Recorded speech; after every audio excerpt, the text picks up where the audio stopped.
طابت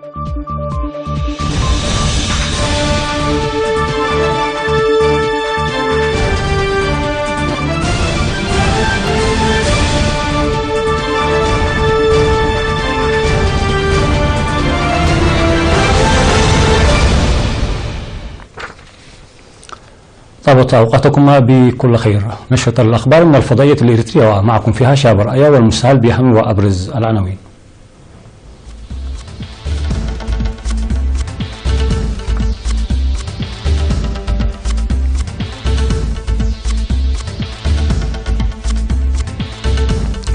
العثور على آثار في عدوليس. بحث برامج التصدي والتنمية في كرد. دورة حول استخدام الأمن لأجهزة التبريد. قتلى في هجومين لحركة بوكو حرام بالكاميرون وتشاد. تركيا تدين موقف البرلمان الهولندي بشدة. واشتباكات عنيفة بين الشرطة الإيطالية والمحتجين.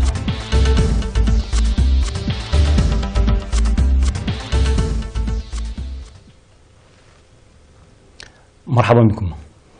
عسرت البحوث الاستكشافية جارية بتعاون مفوضية الثقافة والرياضة والمتحف الوطني ومتحف إقليم شمال البحر الأحمر وجامعتي ميلانو ونابولي الإيطالية في ميناء عدوليس الأثري، عثرت على آثار جديدة تعكس تاريخ المنطقة وتدفع لتوسيع التنقيب.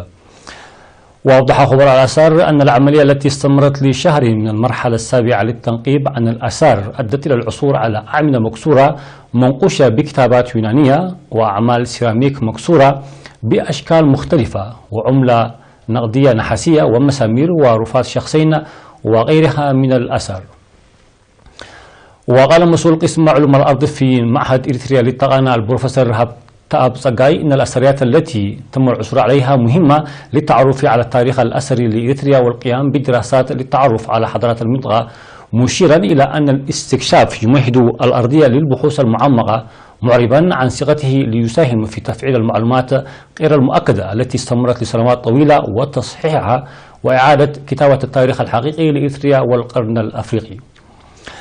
من جانبها أوضحت منسقة المشروع الباحثة الأثرية الإيطالية البروفيسور شارينا ماسا بالتنقيب في 1% فقط من مساحة 40 هكتارا، مؤكدة بأن الآثار التي تم العثور عليها تعتبر إرثا ثقافي عالمي تتجاوز أهميتها إريتريا.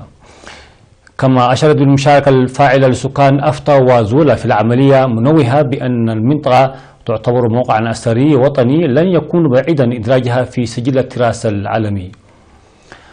ودعرب الشباب أعضاء متحف إقليم شمال البحر الأحمر عن ارتياحهم لحصولهم على فرصة تدعيم الدراسة النظرية التي تلقوها في الجامعات بالعمل التطبيقي، موضحين بأن الآثار المستكشفة ستسهم في تطوير قطاع السياحة في البلاد. ويقع ميناء عدوليس الأثري على بعد 56 كيلومترا إلى الجنوب الشرقي من مدينة مصوى.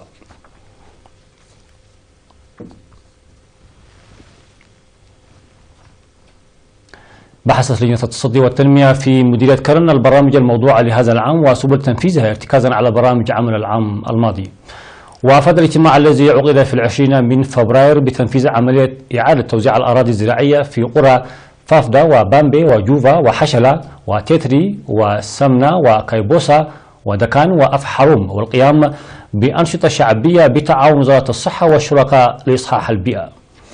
كما جرت حملات نفير عبر الشعب والمؤسسات لنظافة البيئة وبناء وصيانة الطرق ومد أنابيب المياه من نهر عنسبة إلى دروق وحماية التربة وحفظ المياه.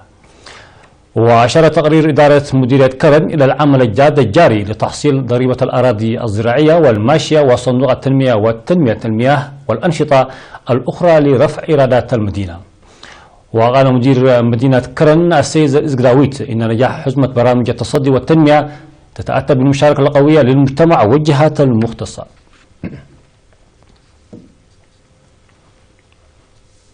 نظمت وزارة الأراضي والمياه والبيئة دورة تدريبية في فندق ميديان بأسمرة حول الاستخدام الأمن لأجهزة التبريد والمواد المستخدمة فيها.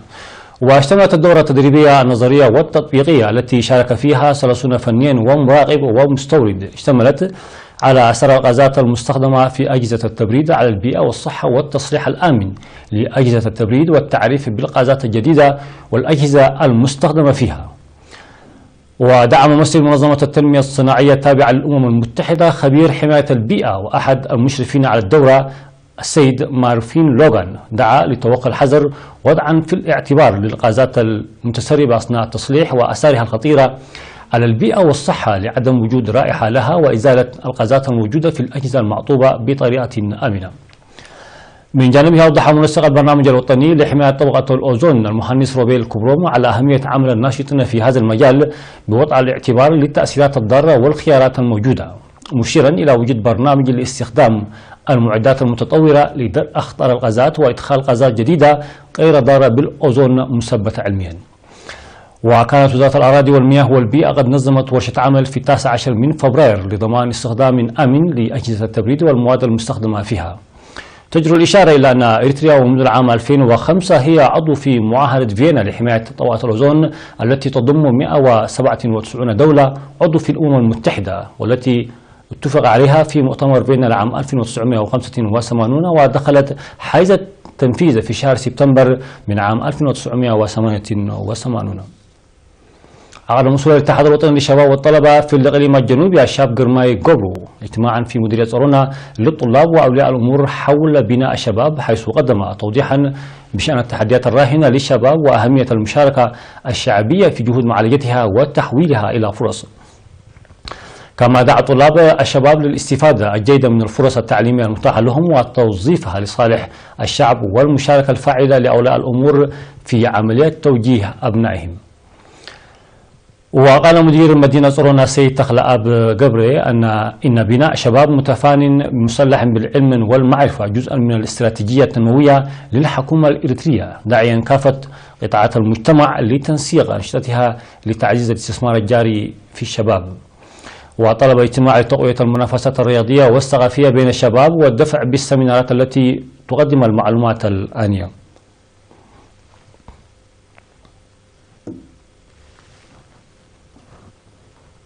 نظمت جمعية المعاقين ذهنيا دورة تدريبية لرعاة الأطفال المعاقين ذهنيا في مديرية فورو حول أساليب الرعاية والعناية.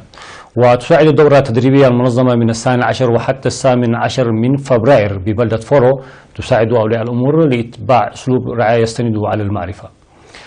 وأوضح مسؤول الخدمات الاجتماعية في المديرية السيد زرإزغنا مريم أهمية الدورة التدريبية، داعيا لتوسيع التأهيل ليشمل الأطفال المتواجدين في المناطق البعيدة. هذا وقد أقيم فرع لجمعية المعاقين ذهنيا على مستوى المديرية.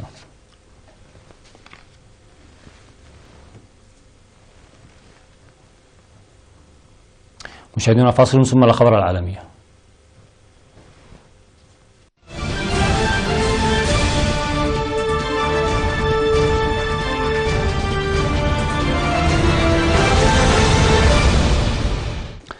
على الصعيد العالمي قتل 5 مدنيين وجنديان في هجومين جديدين لحركة بوكو حرام في الكاميرون وتشاد بحسب ما أفادت مصادر محلية أمس الخميس.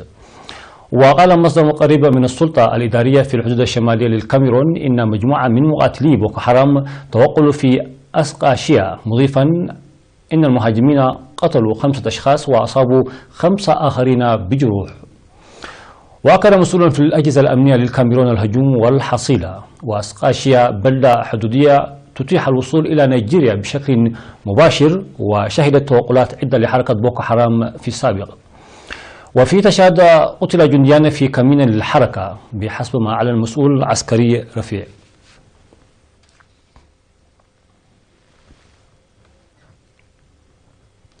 أدانت الخارجية التركية بشدة تصويت البرلمان الهولندي بالموافقة على اعتبار أحداث عام 1915 المتعلقة بالأرمن عملية إبادة جماعية.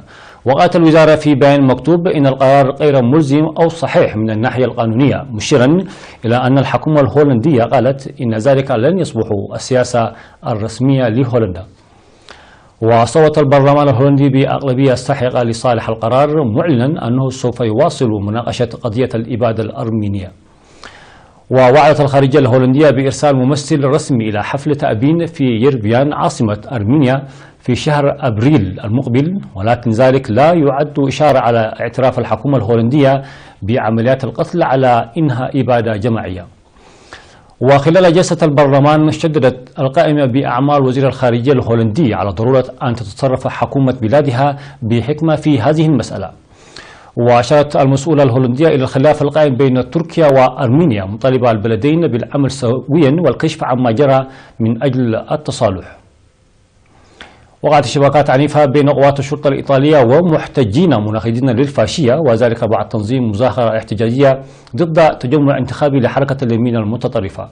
واستخدمت قوات الشرطة الإيطالية في مدينة تورينو الغاز المسيل للدموع وخراطيم المياه لتفريغ المتظاهرين المحتجين ضد حركة اليمين المتطرفة كازا بوند.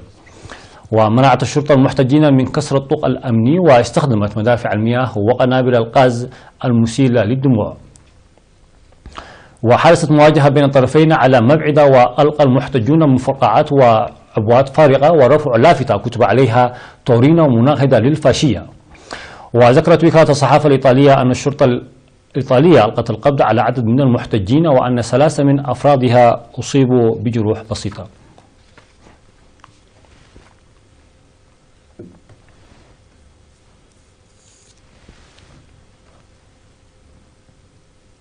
وفي النوع الأخير، اضطرت الخطوط الجوية الفرنسية اير فرانس إلى إلغاء نصف عدد رحلاتها الطويلة انطلاقا من باريس بسبب إضراب الطيارين والأطقم الأرضية والجوية الذين يطالبون بزيادة شاملة في الأجور. يأتي هذا الإضراب تلبية لدعوة وجهتها 11 نقابة ممثلة للطيارين والضيافة الجوية والأطقم الأرضية. قالت عنه نقابة القوى العمالية إنه غير مسبوق منذ عام 1993. ويطالب موظفو اير فرانس بزيادة أجور شاملة بنسبة 6%، في حين تعرض إدارة الشركة زيادة أساسية من 1% تسدد على دفعتين ومجموعة من الحوافز التي رفضتها النقابات بوصفها طفيفة. وكانت مجموعة اير فرانس سجلت ارتفاعا في أرباحها التشغيلية بنسبة 42% في عام 2017.